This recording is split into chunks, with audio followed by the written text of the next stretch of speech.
positive, but my concern is that some of the methods and some of the approaches to deal with this miss the central point of going back and understanding what's at the bottom of these urges that feel so irresistible. These urges are not necessarily bad. I mean, a lot of the great creative work that's done in the world is done because people have irresistible urges, and Yeah. thank goodness they didn't ignore them, you know? Problem Absolutely. is, if these urges get hijacked by a need to prove ourself, to prove our goodness, to prove our worthiness, our lovableness, that's when the water gets frozen. That's when we get desperate, when we get rigid, and we say things have to be a certain way. Yeah. Um, the difference between a healthy compulsive and an unhealthy compulsive is that the healthy compulsive uses their natural disposition, their talents for achievement and for drive in service of love and compassion and the greater good, and they do it consciously.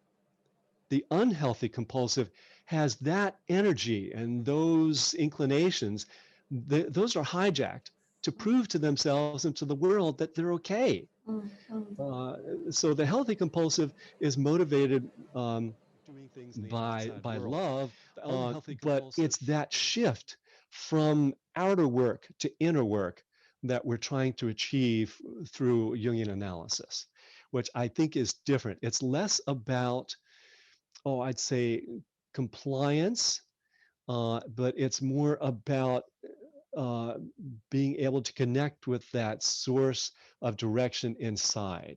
Yeah, that's very powerful. And how empowering it is that, because I think a lot of people with compulsivity or addictive behaviors, they see something in themselves as their enemies. It's like I have Yeah. this monster Yes. inside of me that is doing things that I don't like. But what you're saying is all parts inside us, no matter what they're doing, are our allies. We may not understand why it's looking like that, but ultimately they are trying to help. And there is a source, there is some internal wisdom. Ultimately, they really have this limitless inner source that they can fall back on, which taps into something universal.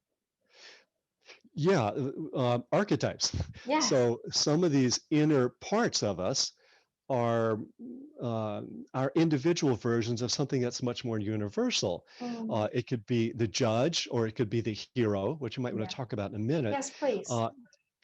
Uh, but before I get to that, as you were saying, we want to be able to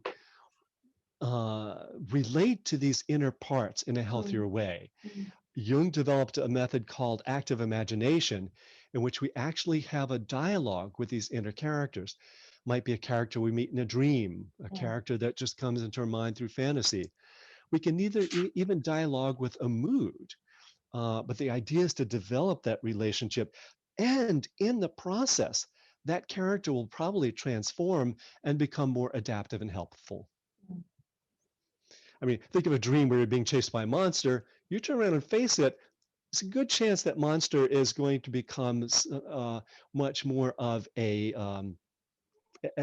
helpful aspect of you. And like How to Tame Your Dragon, Yeah, like that film where the boy helps to heal this dragon yeah. and it becomes his ally.